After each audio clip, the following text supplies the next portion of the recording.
শুভ বিজয় দিন 200 টাকা এইটুকু দিন। তুমিও তো মাত্র বিজয়ার থেকে 11 দিন লেট।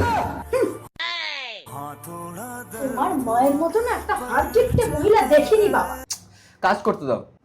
আজকের ডেটে 200 টাকায় কি বা হয়, একটা কাজ করতে পারি। আমি একটু স্কিন কেয়ার করার জন্য সানস্ক্রিন কিনতে পারি, বিকজ পুজোয় অনেক ঘোরাঘুরি হয়ে গেছে। বাট 200 টাকায় সানস্ক্রিন, আগে 200 টাকার মধ্যে সানস্ক্রিন কিনেছিলাম, কিন্তু যা অবস্থা হয়েছিল, ব্লেন্ড তো হচ্ছিলই না, তার উপর প্রচন্ড হেভি টেক্সচার ছিল, কি বিরক্তিকর। আরেকটাও সেম, ব্লেন্ড করেই যাচ্ছি, মোটা টেক্সচার, ব্লেন্ড হচ্ছে না, হোয়াইট কাস্ট, মেকআপের নিচে এগুলো অ্যাপ্লাই করার যোগ্যই না। তবে লাস্ট আরেকটা অপশন আছে 200 টাকার মধ্যে, সিকা সানস্ক্রিন গুড ভাইবস এর। তাহলে purple.com থেকে একবার অর্ডার করে চান্স নিয়েই দেখি। The next day. Guys, out of all of them good vibes এর সিকা সানস্ক্রিন আমাকে রিয়েলি সারপ্রাইজ করেছে। সেটা দেখার জন্য ভিডিও শেষ অবধি থাকো। আনলাইক আদার সানস্ক্রিনস আন্ডার 200 বাজেটের এই সানস্ক্রিনটা cleanse super easily, leaving absolutely no white cast. এটা একেবারে নন গ্রিজি আর এর মধ্যে রয়েছে SPF 50++++। লাইটওয়েট সানস্ক্রিনটা perfect for acne prone or oily skin. এটা দেয় ন্যাচারাল গ্লো আর হাইড্রেশন। এটার উপর তোমরা ইজিলি মেকআপ অ্যাপ্লাই করে ফেলতে পারবে, কোনো সমস্যা হবে না। গাইজ, এই বাজেট ফ্রেন্ডলি সানস্ক্রিনটা কিন্তু ওয়ার্থ ট্রাইং। তার জন্য স্ক্রিনে আমি কিউআর কোড দিয়ে দিলাম, এখান থেকে তোমরা স্ক্যান করে